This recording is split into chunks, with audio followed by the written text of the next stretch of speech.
اور انہیں مرزا قادیانی کے ساتھ بھی ملاتے ہیں کہ جس طرح اس نے نبوت کا دعویٰ کیا تو ان لوگوں نے بھی اپنے نام کے کلمے پڑھائے، نعوذ باللہ۔ تو پھر آپ قادیانیوں کے پیچھے تو نماز نہیں پڑھتے، اور ادھر آپ برملا کہتے ہیں کہ میں ان کے پیچھے نماز بھی پڑھتا ہوں اور اپنے سٹوڈنٹس کو بھی، کیا یہ لکھا ہے، اپنے سٹوڈنٹس کو بھی کہتا ہوں کہ ان کے پیچھے نمازیں پڑھا کریں۔ Okay, what is the next question? Engineer Muhammad Ali Mirza صاحب نے ایک انٹرویو میں کہا ہے کہ چشتی رسول اللہ اور اشرف علی رسول اللہ نعوذ باللہ دیوبند اور بریلوی حضرات کے بنیادی عقائد ہیں۔ میں نے کوئی بات نہیں، اچھا ساتھ میں محمد علی مرزا صاحب یہ بھی کہتے ہیں کہ میں نے کوئی نئی بات نہیں کی، بریلویوں نے اس خواب پر جو اشرف علی رسول اللہ والا ہے اس پہ دیوبندیوں کی پکڑ پہلے ہی کر رکھی ہے۔ اور یہ کوشچن کرنے والے پوچھتے ہیں کہ اگر نئی بات نہیں کی تو پھر پہلے بات ہو چکی، آپ بار بار گڑھے مردے اکھیڑ رہے ہیں، کیا حاصل ہوگا؟ صرف انتشار پیدا ہوگا۔ اور انجینئر صاحب اگر آپ نئی باتیں نہیں کر رہے تو پھر کیوں کہتے ہیں کہ ان عبارتوں پر کفر کا فتویٰ لگائیں اور کہیں کہ ایک مجدد آیا تھا، اس نے ہمیں بتایا ہے کہ تمہاری کتابیں تبدیل ہو چکی ہیں۔ اپنی شہرت کی اتنی بھوک اور پھر الٹی سیدھی تعویلیں پیش کرتے ہیں کہ میں نے بہت کچھ فلاں عالم سے سیکھا، میں ان کا نام لیتا ہوں، تم بھی میرا نام لو کہ انجینئر صاحب مجدد ہیں۔ تو اچھا یہ بتائیں کہ جن علماء سے آپ نے سیکھا، کیا وہ علماء کہتے ہیں کہ ہمارا نام لو، ہمیں مانو، ہمیں مجدد کہو؟ آپ تو زبردستی کا بابا بن رہے ہیں۔ خود ہی ان عبارات کو ان کا بنیادی عقیدہ کہتے ہیں اور ایسے عقیدے کو کفر بھی کہتے ہیں، اور پھر کافروں کے پیچھے نماز بھی پڑھتے ہیں اور کہتے ہیں کہ میں سب کو کہتا ہوں کہ ان کے پیچھے نماز بھی پڑھیں۔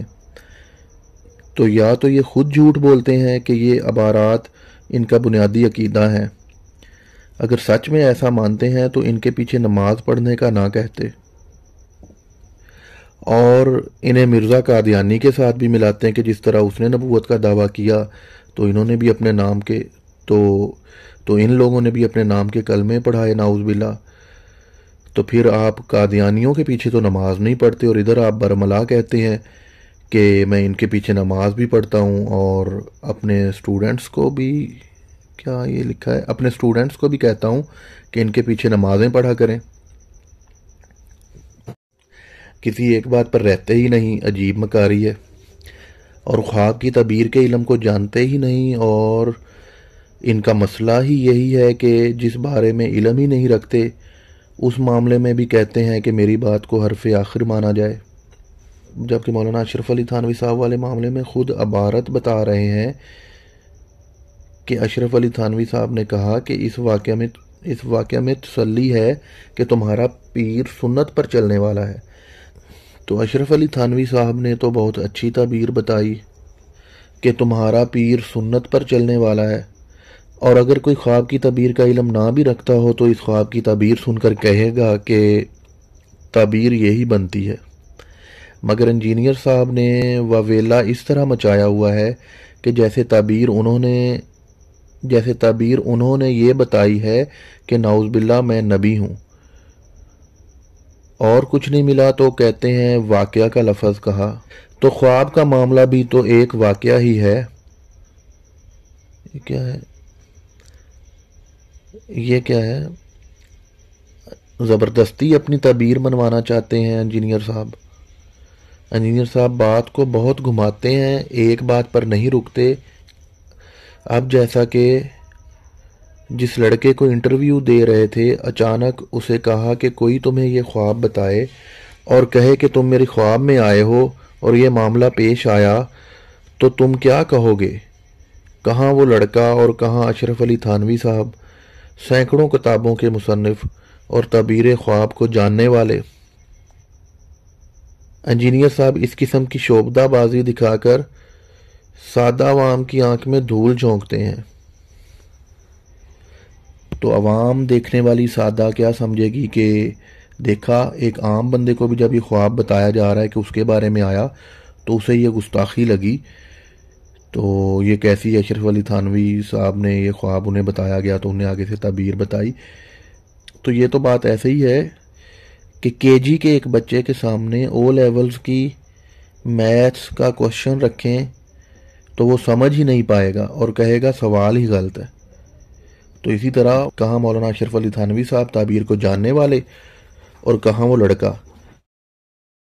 تو میں آپ کے اتنے لانگ کوشچن کا آنسر، بلکہ آپ نے اندر کئی کوشچنز کی اور ان کے آنسرز بھی خود ہی دے دیے. دیکھیں میرا تو سٹینس اس معاملے میں بڑا کلیئر ہے. تو میں آنسر میں بس چھوٹی سی بات کہوں گا کہ یوتھ کا آئی کیو لیول جو ہے نا وہ ڈیولپ ہو رہا ہے. تو یوتھ اتنی پاگل نہیں ہے جیسا کہ آپ نے کہا ہے نا کہ سادہ عوام ہے اور انجینئر صاحب آنکھوں میں ان کی دھول جھونک رہے ہیں. یوتھ اتنی سیدھی نہیں ہے کہ وہ ہر بات کو لے لے اور ہر بات مان لے. انجینئر صاحب کا جو توحید میں، جو اللہ کی توحید میں کام ہے، وہ نیگیٹیوٹیز پہ بھاری ہے سب پہ. اور جہاں تک بات رہی مولانا اشرف علی تھانوی صاحب کی، تو یہ کوئی معمولی بات تو نہیں ہے کہ 1000 سے زیادہ جو ہے وہ بکس لکھ دی جائیں. ایسا ریسرچر، ایسا اسکالر جو ہے وہ صدیوں میں کبھی پیدا ہوتا ہے. His efforts cannot be denied so easily. اللہ کے دین کی سربلندی کی خاطر پوری زندگیاں ان لوگوں نے لگا دیں. تو ان کے اوپر بھی بات کرنے کے لیے ہمیں یہ دیکھنا ہوگا کہ کسی کی ایفرٹس کو ہم ایسے ہی نہیں زیرو سے ملٹیپلائی کر سکتے. تو سیدھی سی بات ہے کہ ہمیں وہ گندی مکھی نہیں بننا جو گند پہ جا کے بیٹھے، بلکہ ہم نے تو جو ہے وہ خوبیاں دیکھنی، خوبیاں تلاش کرنی ہے. اور ہم کسی کو جج نہیں کر سکتے. خدارا یہ ججمنٹل ہونا کسی کے بارے میں یہ بہت خطرناک ہوتا ہے. تو جب کسی اسکالر پہ، جب کسی ریسرچر پہ آپ نے بات بھی کرنی ہوتی تو اس کے بھی کچھ مراحل ہوتے ہیں. ایک شخصیت نے اتنا علمی کام کیا، اتنا بڑا کام کیا، اور ہم نے آرام سے بیٹھ کے اس کے بارے میں اپنا پوائنٹ آف ویو دے دیا اور اس سے پرسیپشن چینج ہو گیا. کتنا فائدہ پہنچنا تھا جو میتھس لیول پہ پہنچ رہا تھا، اور اب ہماری باتوں سے جو لوگ متاثر ہوئے ہیں، جو ہمارے پوائنٹ آف ویو سے لوگ متاثر ہوئے ہیں، انہیں تو فائدہ نہ پہنچ سکا.